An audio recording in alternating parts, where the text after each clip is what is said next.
All right, here we go. Wednesday morning, New York City, the Boomer and Geo program coming to you live from the Built Ford Tough Studio, 877-337-6666. We've got lots going on. We've got the start of the baseball season, even though it is in South Korea. We've got Wagner moving on in the NCAA tournament. We will get to that in a couple of minutes. We've got Virginia embarrassing themselves at the NCAA tournament. We'll get to that in a little while as well.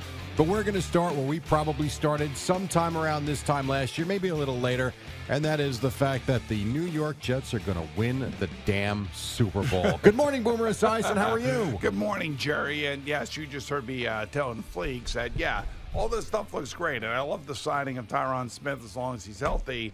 And I do love the signing of Mike Williams as long as he is healthy. These are both guys that, should have plenty of years left. But if you notice, all these guys are signing 1 or 2 year deals. And I think you got to be really careful with these guys. You never know. And while everybody is like fawning over the signings, which they should I'm fawning. I mean, a lot of times you cannot win the game of football just via free agency.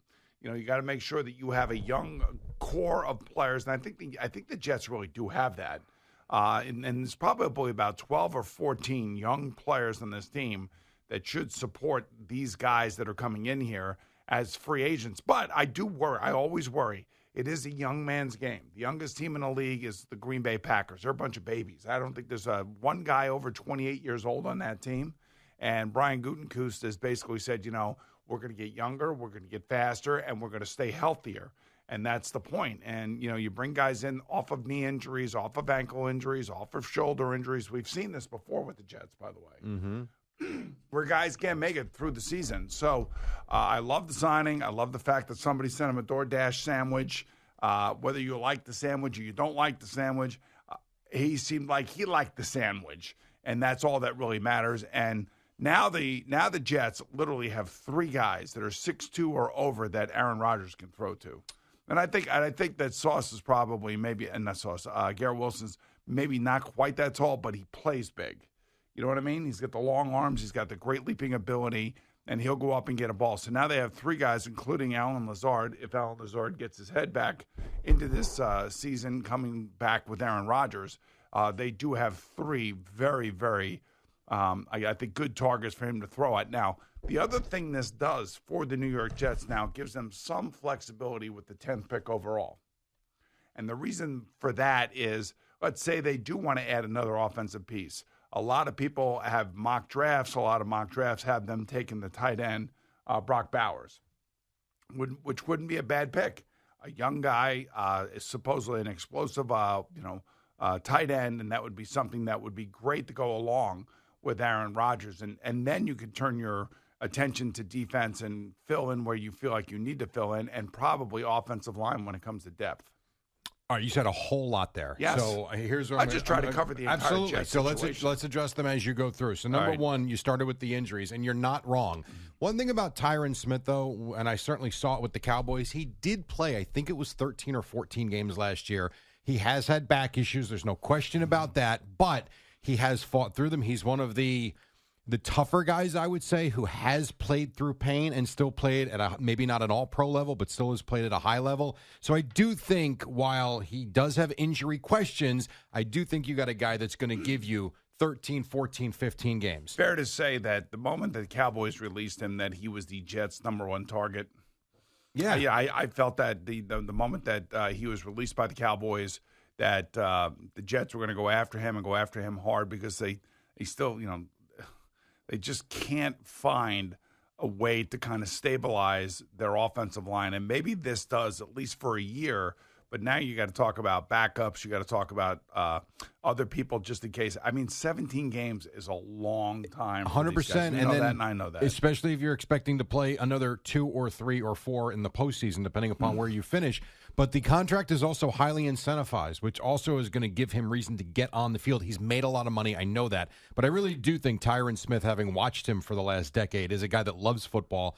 And that's a big deal. I don't think he's the type of guy that just wants to walk away. That's one. 2, Mike Williams, I think great guy to stretch the field, all of that, and everybody will talk about the injuries. You're not wrong, but You look back a year ago, not this past season, but the year before that, played 14 games. You look prior to that, 16 games, 16 games, 16 games. So it's not like Mike Williams comes in as a guy that plays 9 or 10 games every season and he's injury prone, but he has had some, and it is an issue for sure. But I do think not having to be the number one guy on this roster is a big deal. Well, he wasn't the number one. He really wasn't the number one guy in L.A. either. But he could have gone somewhere to be the number one guy, and he comes to a place in New York where he doesn't have to be again, so it works out well. 3, Aaron Rodgers coming off the Achilles, and you talk about a younger man's game.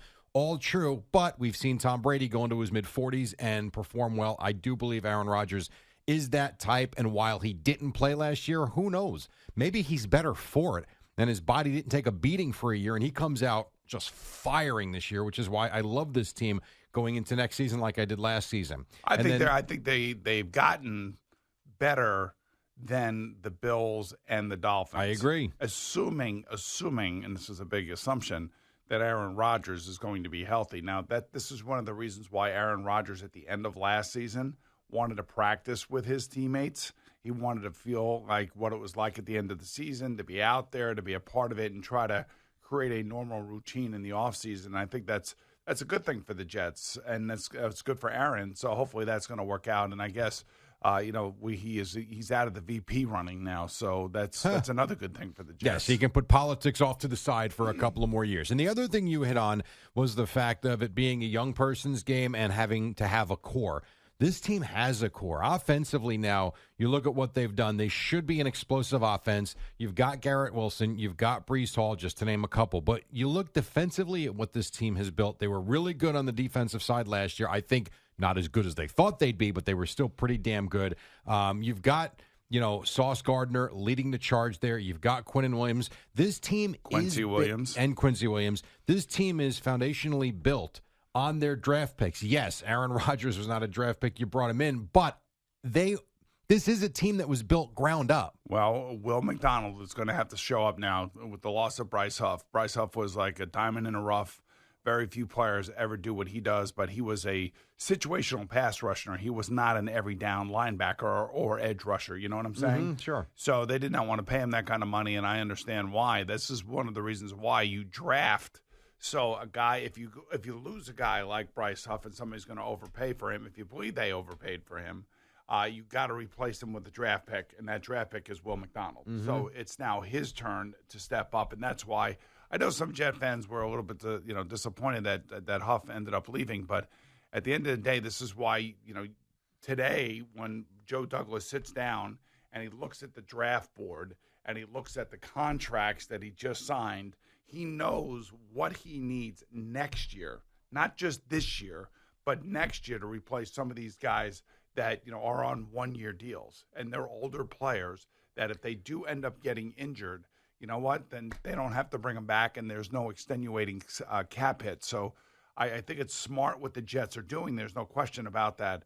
But they are going to require a wide receiver coming off of a knee injury, the back problems with the left tackle, and an Achilles injury on a 40-year-old quarterback. Understood. I understand all of that, but I also know it's a one-year league now, and they are all in on 2024, and rightly so. And you tell me, aside from, I agree with you that they've passed the Bills, they've passed the Dolphins, the Patriots are what they are.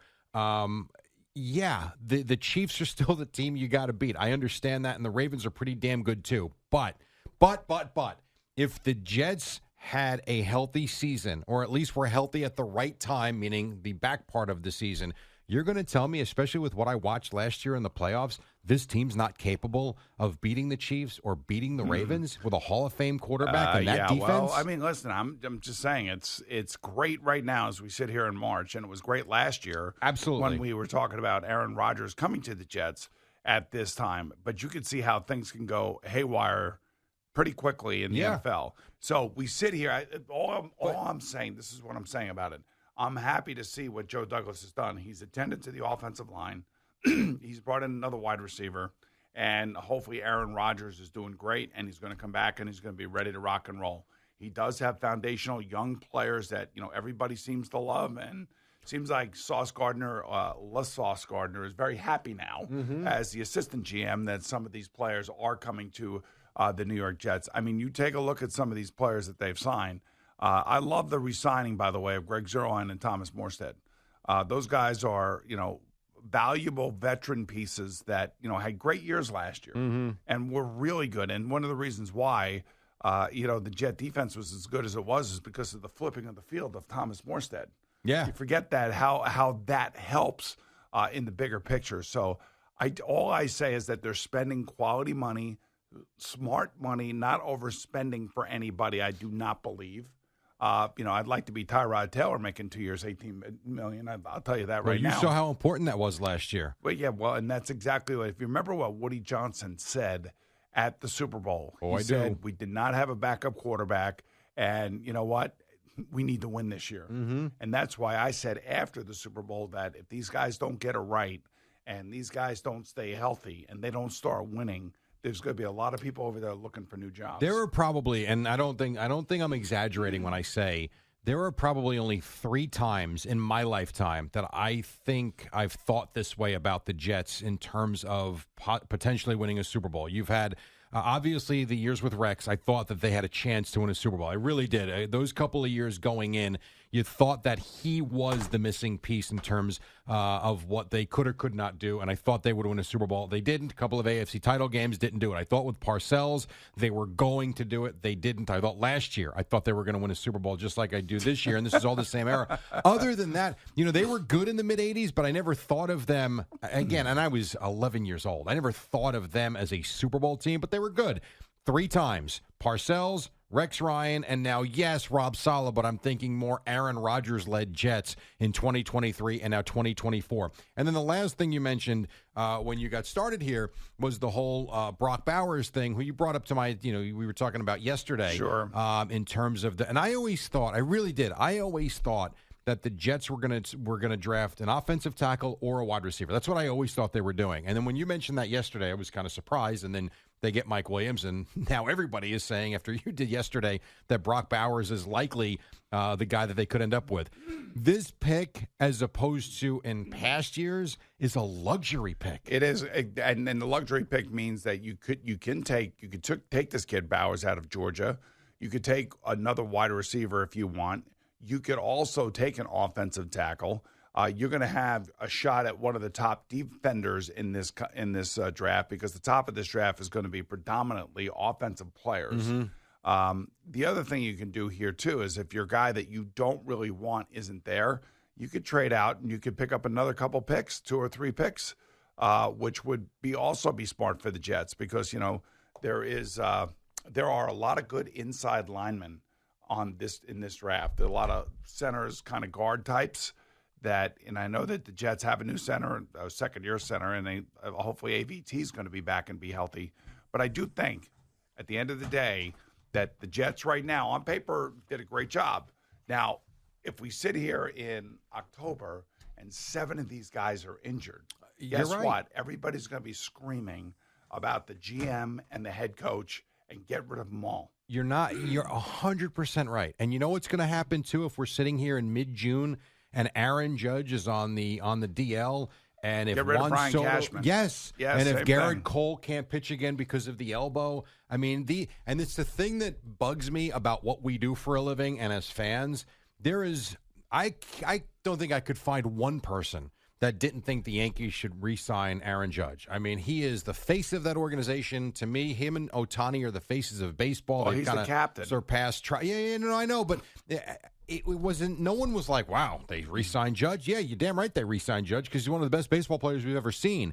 Yet, if last year with the toe, this year it's been weird with the abdominal, whatever the hell he's got going on. Don't know where he's going to be, and you don't know if he's going to give you 150 games this year. You've got Stanton is what he is. You've got Soto here now on a 1-year deal, so I don't think you worry about that. But Cole and Judge are the 2 guys that if they don't play, people are going to be screaming about Brian Cashman again, and yet we would have all done the same thing. It's not his fault.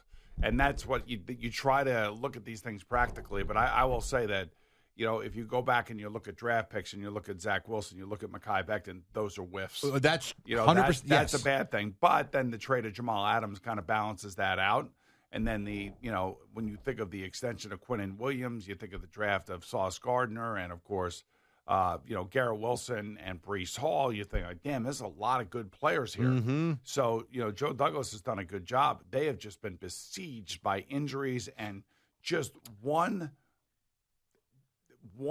loyal kind of mistake, and that was sticking with Zach Wilson, not realizing that maybe he wasn't long for here, and they still have to figure out where they're going to send him. And most people think that he's going to end up in San Francisco. Right. That's what most people think. I wouldn't doubt that. I'm still holding on to my Minnesota dream, though. Which would be phenomenal. All I know is this: going into a season, injuries are part of every game. The athletes have gotten bigger, stronger, faster, and I think we've seen more injuries than we ever will. But if we can't hope and project and expect an injury-free, or at least be down with the injuries, and just kind of wish and hope for a big season, then what are we doing? Well, it is a 70-game season, and as Gio went on a rant a few weeks back about nobody gets more injured than New York athletes. It's a lot. We've dealt with a lot. It is incredible. But how many guys get hurt? He's right. But it's everywhere. Big name, but it's everywhere. No, but it's big name guys. Well, yeah. I mean, it was Pete Alonso for the Mets last year. Well, but he didn't miss that much time. Yeah, but he came back too early. I agree with that, but it's not like you lost Pete Alonso for the season. No, but the point being is that you lose a Tyron Smith for 4 games. You think that's easy? You think that? No, I think it hurts. It's a quarter of the season. Depending on what the depth looks like. Joe Douglas is not done by any stretch of the imagination. Still adding to this team, whether it be via draft or a low-level free agents that are still out there looking to bounce back or just looking for some sort of place to land. So there's no telling what else he's going to do.